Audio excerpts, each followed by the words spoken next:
to explore VLSI. This is day 75 of 100 days DV series. Now we are understanding virtual sequence and virtual sequencer. In the last video, we have seen sequence types, multiple sequences, and how multiple sequences executes, how to control their execution as well. Now let's understand more about the sequencer. In the previous videos, we have seen sequencer part already. Sequencer is a traffic signal. It means it will control, it will arbitrate, and it will connect the different sequences to the driver. When there are multiple sequences approaching the sequencer, it will arbitrate them. It will control the execution flow of them, and it will connect the sequences to the driver. So the question is, how actually we need to write a sequencer code inside my test bench? UVM test bench requires a simple class called let's say my sequencer. It is extending from UVM sequencer, and it requires a transaction type. And what else we will be writing means we will be just writing a constructor over here, right? Standard constructor for a UVM component. The question is, anyhow we will be writing some mandatory code here. We are not writing anything much about to control the sequencer here. Does this code mandatory? The answer is no. Always no need to write this sequencer class simply without or more control on the sequence part, right? So no need to write a custom sequencer class. We can reduce the coding effort here by directly using UVM sequencer. So you don't always need to create a separate sequencer class like this. So what we can do, we can write an UVM sequencer inside an agent directly.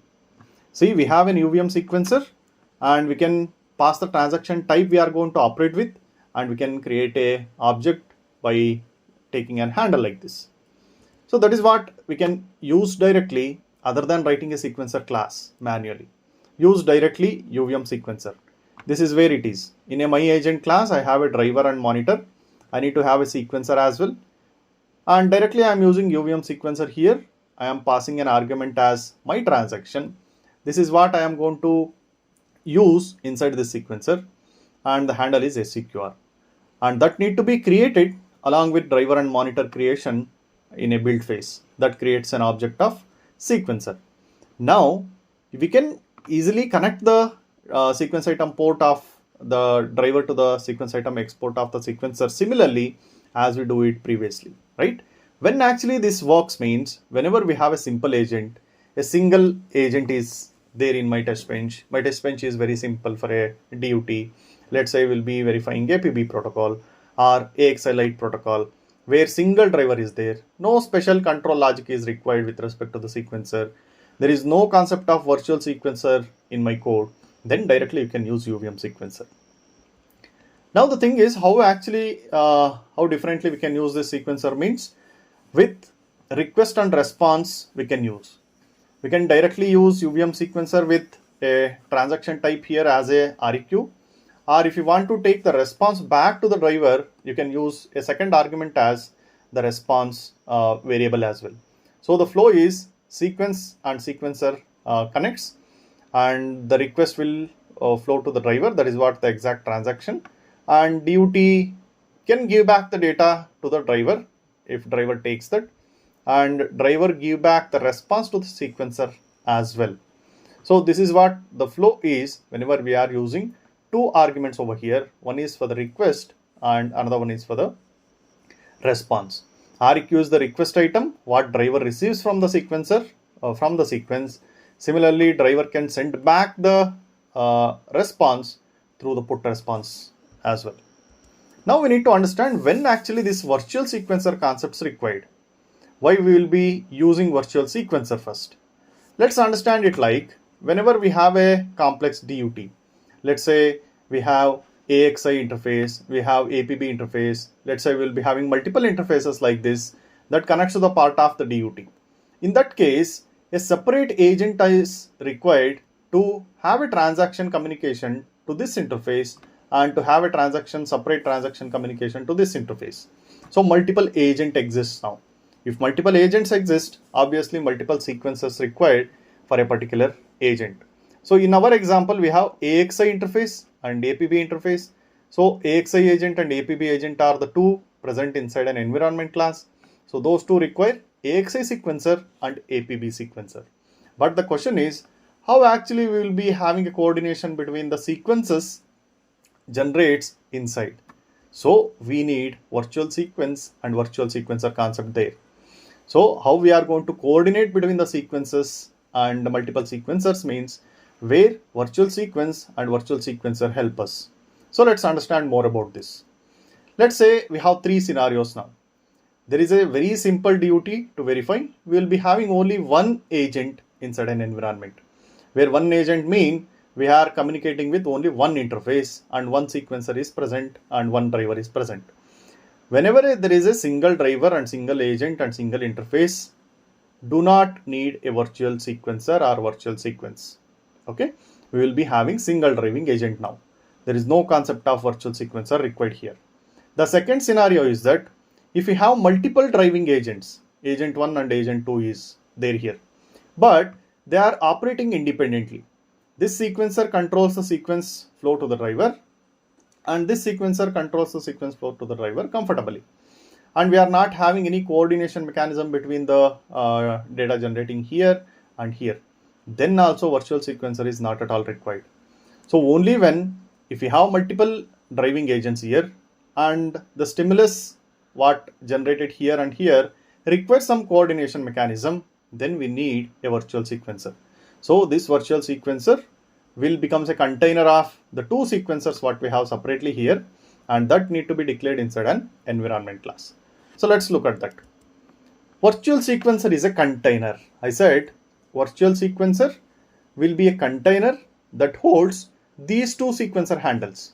See here, this is the virtual sequencer I defined inside my env, and we have AXI and APB sequencers. So inside a virtual sequencer, we have AXI sequencer handle, APB sequencer handle.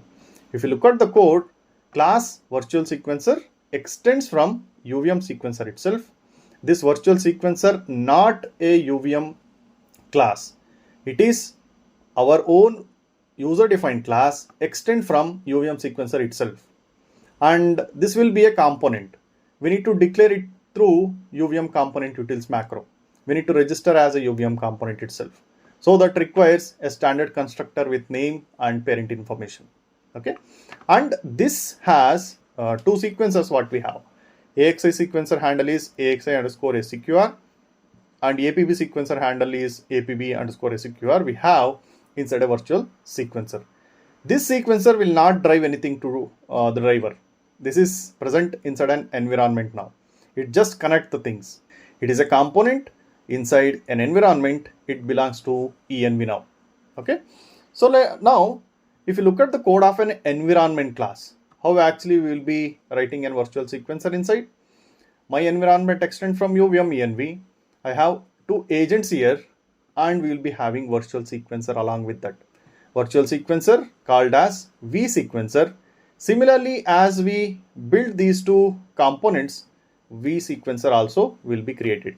Virtual sequencer will be created using type ID create method, similarly as any other component creation. And remember, inside a connect phase, we need to connect virtual sequencers handle to the agent sequencers what we have. Inside an agent, we will be having the real sequencers. To those, we need to connect the virtual sequencers handles inside a connect phase of the environment class. Now, why exactly this virtual sequence required then? Similarly, as a virtual sequencer, we need to declare ourselves a virtual sequence that again extends from UVM sequence. This is an object now. We need to register this to the factory through tick UVM object utils. This virtual sequence, it will control and coordinate multiple sequences. Virtual sequencer will be having handle of two different sequencers what we have. Now virtual sequence will control and coordinate the different sequences what we have. Multiple sequences across different sequencers. Let's look at the code. So we register to the factory with object utils macro. Then we have a standard constructor that requires only name. And we have a task body here also. Any sequence will be having task body. Similarly, virtual sequence also has task body. Let's assume we have two sequences, one for AXI, another one is for APB. So AXI sequence called as AXI underscore S, APB sequence called as APB underscore S, and we are creating an object of that. And now remember, we are starting those sequences here. There is a virtual sequence that starts the two sequences of AXI and APB. On what sequencer we are starting? We have another declaration here, tick UVM declare P sequencer as virtual sequencer. We have seen virtual sequencer just now. So that virtual sequencer will be a P sequencer here. So we are starting on the virtual sequencer.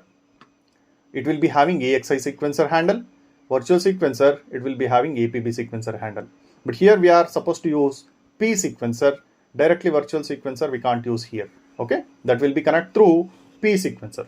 Let's understand what exactly this P sequencer later. Now if you look at the test, where actually we will be starting this virtual sequence, then a test component will be having a run phase. Inside a run phase, we will be starting our sequences generally. Now we will be having virtual sequences, right? So this virtual sequence has to be started in the test now. Test will start this virtual sequence. Virtual sequence will start the two sequences what we have, right? So now let's look at the test component. Class test register with UVM component utils. This test will be having an env. Env handle is there, and we are creating that in the build phase, right? Now coming to the run phase, obviously inside a run phase we need to start that sequence. Here in our case we will be having virtual sequence to be started. So virtual sequence handle is V sequence here. Raise the objection and you can create the object of the virtual sequence here. Then we are starting V sequence dot start, and where actually we need to start this, on which sequencer? We are starting on virtual sequencer what we have. Virtual sequencer handle is directly available inside environment. So we need to point that and we need to start this V sequence. This V sequence will be having two other sequences of AXI and APB that will start internally, right? The flow goes like this.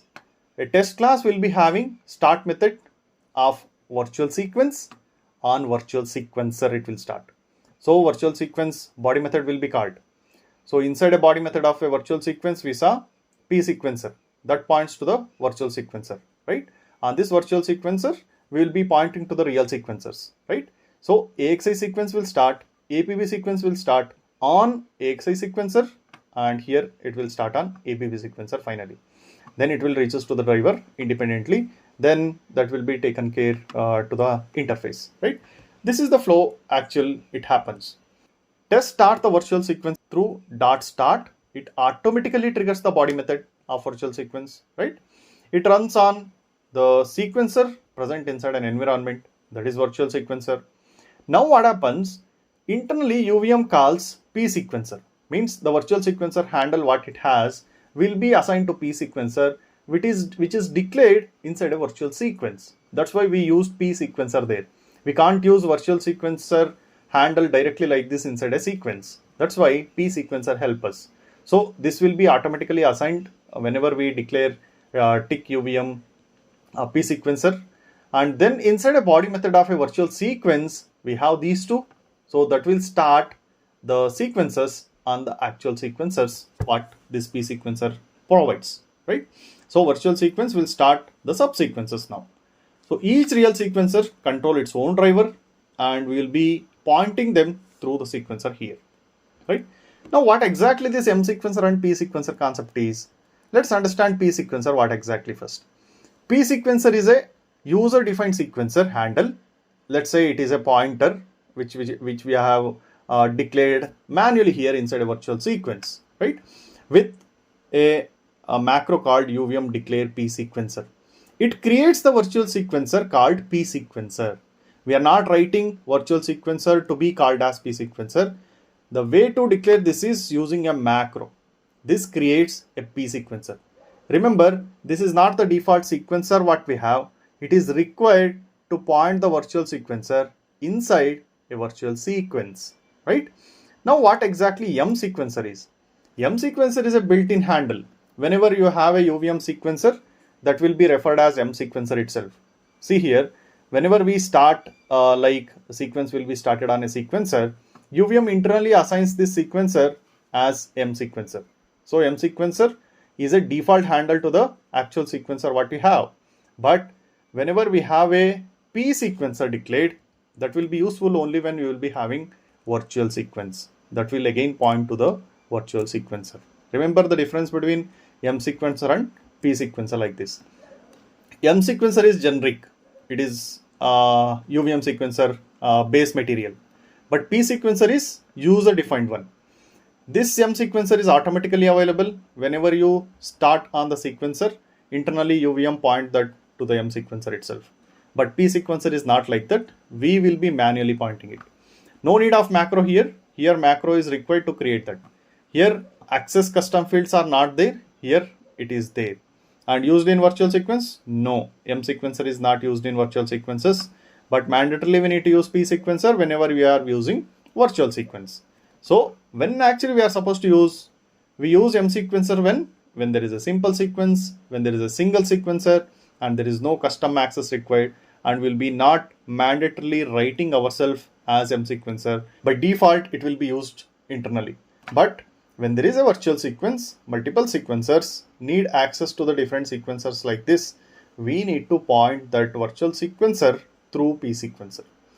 This is all about virtual sequence and virtual sequencer. In the next video, let's understand how we will be coding that by taking an example. Thank you.